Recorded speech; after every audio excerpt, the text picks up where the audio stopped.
Hello guys, it's me Takashi Mosi. Today is gagawa tayo ng another video kung paano i-fix yung camera at yung Umi TV na hindi gumagana yung video or mga rays, tsaka hindi gumagana rin yung camera ng OBS Studio. So samahan nyo ako kung paano i-fix ito. Tara! i-fix guys yung camera natin. So ang nakalagay dito ay you have denied access to your device. Your partners will not able to see and hear you. So ganyan, ibig sabihin yan ay hindi niya na-detect yung camera sa laptop natin. So ang gawin natin ay i-click lang natin yung HD camera sa C922X. Yan, pag ganyan na, ang makalagay ng ganyan. Kapag hindi pa rin, punta lang kayo sa settings, then settings ng Chrome. Yan, punta kayo sa privacy and security. Pagkatapos site settings, then hanapin lang niyo yung camera, then dyan double check niyo if ganyan nakalagay, it means na ganyan yung natin automatic. Pag hindi pa rin, i-switch lang niyo guys sa HD camera. Tapos if ayaw pa rin, ulitin ninyo pag-execute yung files na sa description ng yung unang video natin kung paano mag-use ng Umi TV gamit yung OBS. So dito, ito yun na files guys.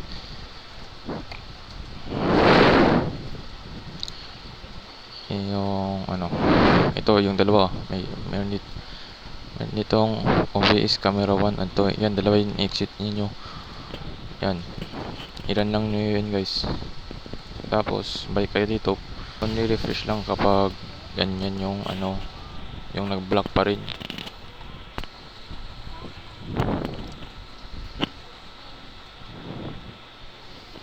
Yan, ito na sa akin. Yan, fix na. Tapos dalawang tutorial natin ay yun, wala tayong camera sa scene natin. Ang gagawin natin ay i-check natin sa properties, then i-switch natin to sa HD camera. Yan, if wala pa rin,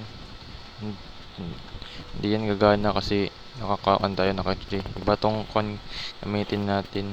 Yung gamitin natin ay yung sa sa laptop na camera. If wala kayong webcam, punta kayo sa device manager,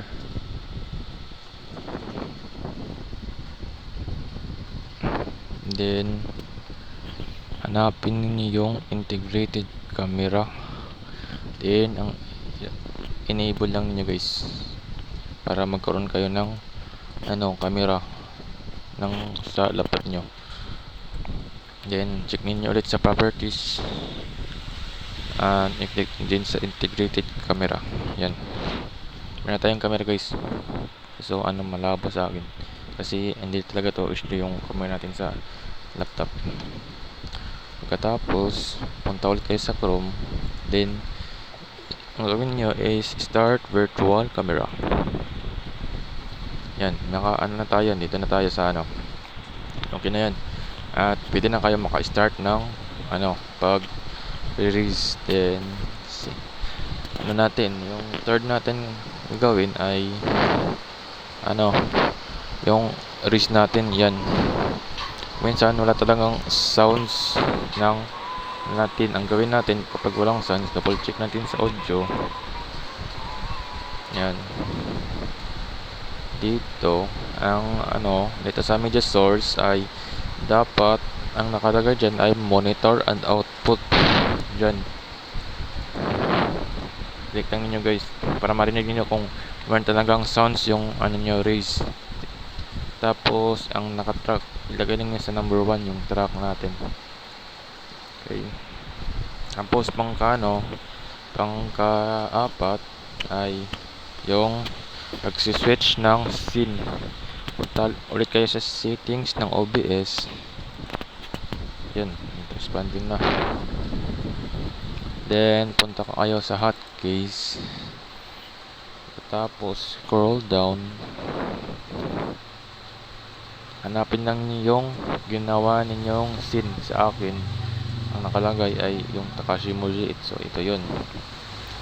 Sa inyo meron din nakalagay dyan na yung ilagay nyo ng pangalan. Sa akin itong cam 1. Yung cam 1 ito yun, ito gan, tapos Riz ito yun. Sa akin, wait, kita ko lang, baba ko lang to. Yan, kita nyo yung apat dyan. Yung apat dyan, yan yung pagsiswitch natin ng ng hotkeys. Kapag mag-switch tayo ng hotkeys, ilagay lang natin either yung natin yung word. If gusto niyo number, mas madali kasing number para maka-switch sa mas mabilis at mas mabilis niyo ma-memorize. Yung number sa akin, number 1 is 1 and number 2 is Gan, Riz, and Takamershi. Ito yan guys. Sa akin, kita niyo yung una ay yung cam natin, number 1. Connect kayo sa number 1. Dalawa ay yung natin, Gan. Ang ibig sabihin yan ay parang nagtiteleport, tapos iba yung nasa scene ng nilabas.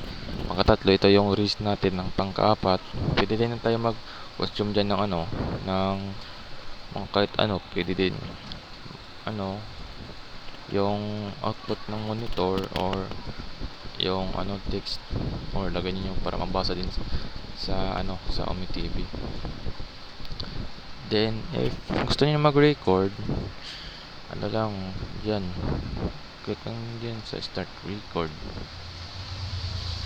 at mag-customize kayo ng pang gaming yung setup.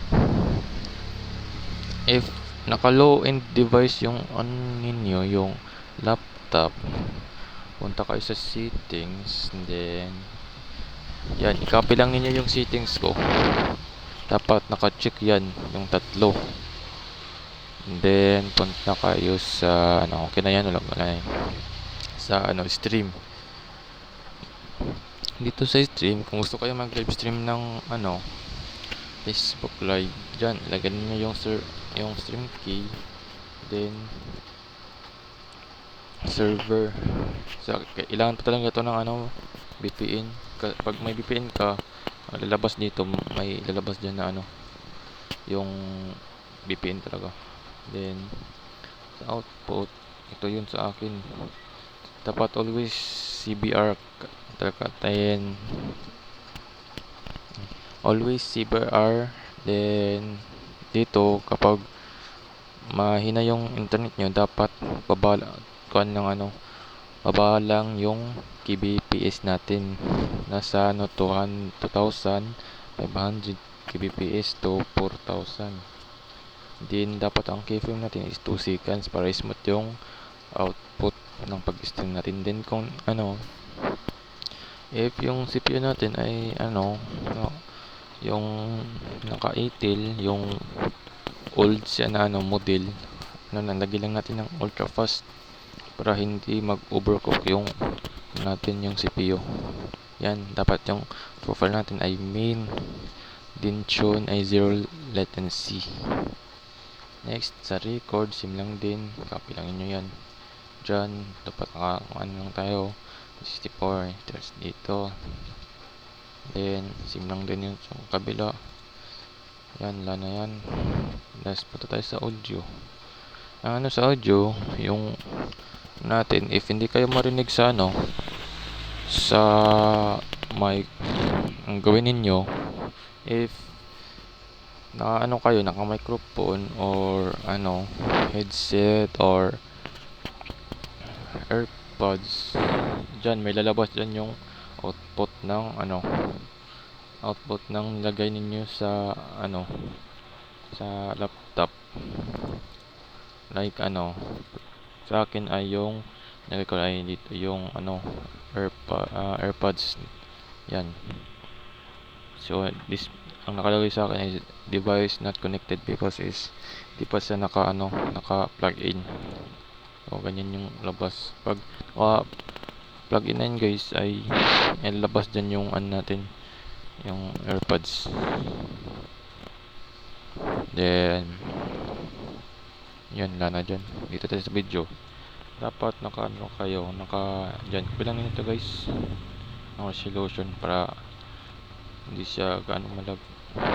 Then punta tayo sa ano, dito sa advance. Dito, copy lang nyo to. Yan.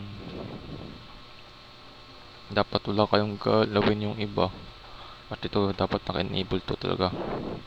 Para mas mabilis yung output ng internet nyo guys. So, so yan lang guys. If meron kayong katanungan, comment lang kayo sa baba para gawa ulit tayo ng another video.